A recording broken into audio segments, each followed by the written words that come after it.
The question on believing in or swearing in Oburu, while not, I don't know, either fully believing him as, party leader, or what was happening there? As Secretary General of the party. Yeah. First of all, I was presiding over the meeting of the National Governing Council. Okay. That's not to say I was the one swearing him in. Okay. Now, the story of how Oburu becomes a party leader is a very emotive story for me, because Mariam, nobody prepared us as a party, as a country, as supporters of ODM for the death of Raila. This guy, he used to walk around like he was immortal. And the thought never crosses your mind. Right. Then I wake up one morning and there's a message on my phone, Amolo has left us. And I remember I was dressed in orange because we had an activation for a by-election in Kajiado. So we divert the convoy, we go to Mama's house. Yeah? And there, whatever happens. And we find ourselves in State House because the announcement has to be made by the head of state.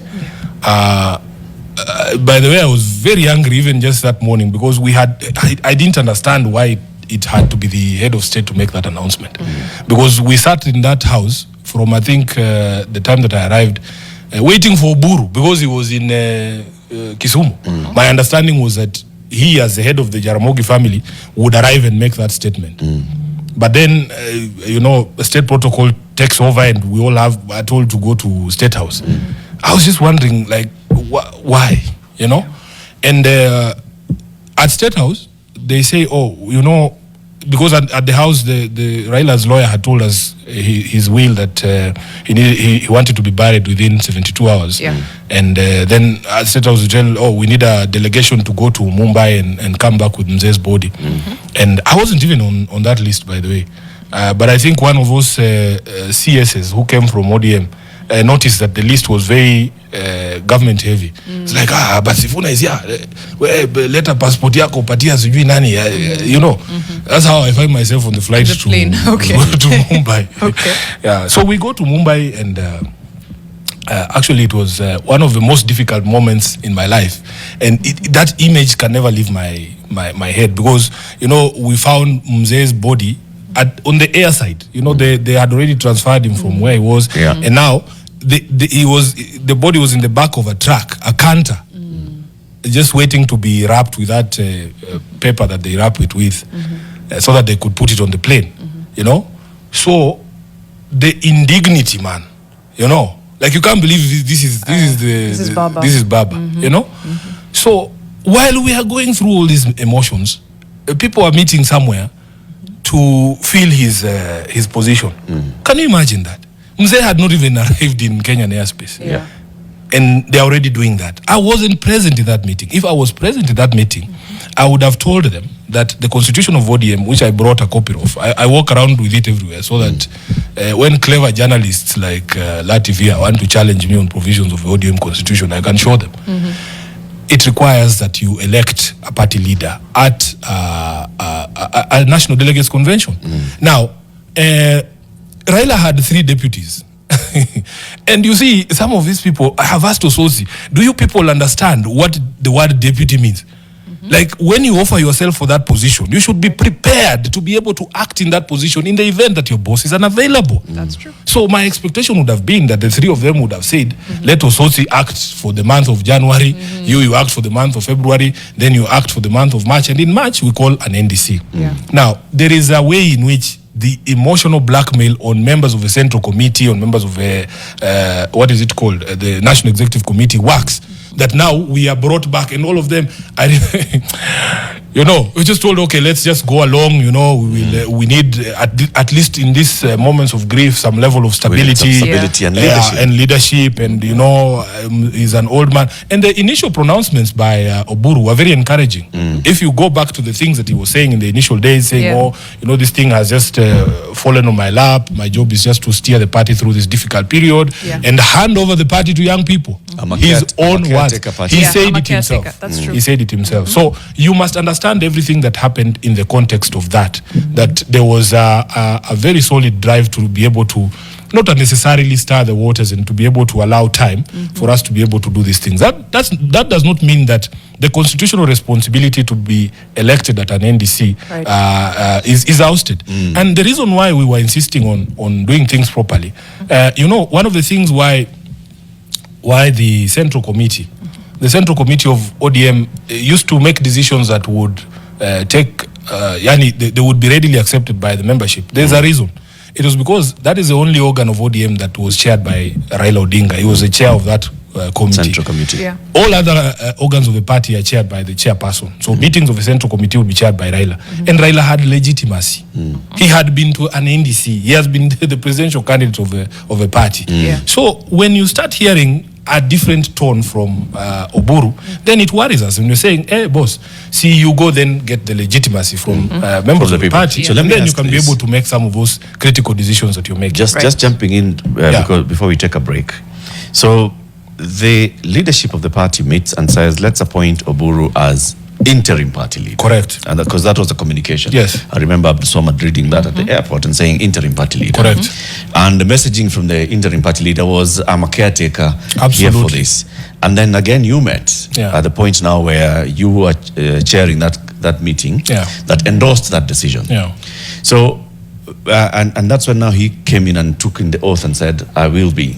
Yeah, but you see the constitution of ODM, even I went through a similar process, that you are an interim official until elected by the National Delegates Convention. I was appointed in an interim position in 2018. It was not until 2021 when we went to the NDC that I was elected unopposed and unanimously as SG of ODM, So these things, it is when we say, please do the right thing, it's not to say we want to remove you as party leader. Okay. You see, and Just the question you have asked is very interesting. When did he transform from interim to wakudumu wa milele? Yeah. That's the question. Yeah. Has he? According to him. Okay. But according to the constitution of ODM, the only time you become substantive is when you are elected at the NDC. But as the custodian of the party's ideal, the secretary general, right? You know what the party constitution says. Yes. You were there, you chaired that meeting that endorsed him as interim. And therefore this is the position. He is interim until an NDC is held. Correct. As far as I remember, there were conversations around when the NDC is going to be held. Yes. Right? Yes. There was no argument that there is going to be an NDC or not. Yeah. So at what point did Edwin Sifuna, as Secretary General, start feeling like the interim party leader does not want an NDC that will elect him? Or start feeling that this one is usurping the powers of a substantive party leader? What made you feel that? Now, first of all, our calls for clothing the party leader in legitimacy were misinterpreted as disrespect. Okay. Young people know exactly what I am saying. These conversations we have with our grandfathers, they are very interesting. You say something and they think, you, first of all, you are a child, sit down, you should not be saying those things. It is not disrespect. You want to inherit me when I'm alive. You need to guide people. You need to guide. In my position as SG, I should be able to offer free advice on my understanding of things. It is not to say that it is disrespectful. Number two, if you look at the gravity of the decisions that are being taken, my view is that some of those decisions can only be taken when you are clothed with that legitimacy. For instance, you want to tell members of ODM that you are beginning negotiations to form a coalition government with Party X. That is something that requires a mandate of the people. And that's what we are saying. There is no rush. Let's do things by the book, and then you can be able to have the mandate and say, now I'm going. The reason why Raila used to do those things the way he used to do them is because he always went back to the people. Even doing something as innocuous as signing an MOU. Baba went around the country. Sometimes we in ODM, there are things that we know. Sometimes Baba would want something. We know what he wants. Sindio? But at least he used to pretend to consult. Just even if it's just for sure. I remember he came back from the first 3 consultations he did. He did, I think, Mombasa, then he did Kwale, then he did, I think it was Kilifi. He came back, he told us, by the Sifuna, of all these meetings, the only people who were genuinely giving me proper advice, not proper advice, but saying what they truly feel about this thing, were the people in Kwale. I can tell when people want to please me. There are people who don't want to offend me. There are people who are just saying, you know, msisumbue mzee. He used to be able to tell. But he used to do it. He used to do it. He said, come here, Nini. And I mean, one of the things that people will come to understand is that, you see, when the party leader, Raila, because of the legitimacy he had and the support of the people and the heart of the people that he had, everything we used to do in ODM, including our rules, our constitution, was in order to facilitate him to be able to achieve what he wants to achieve. Now, we have to ask ourselves if any other leader in ODM has that level of legitimacy. Correct. Even Sifuna. I mean, you have to have the heart of the people before they can trust you and say, Sifuna it looks suspicious, but we trust Sifuna knows what he's doing.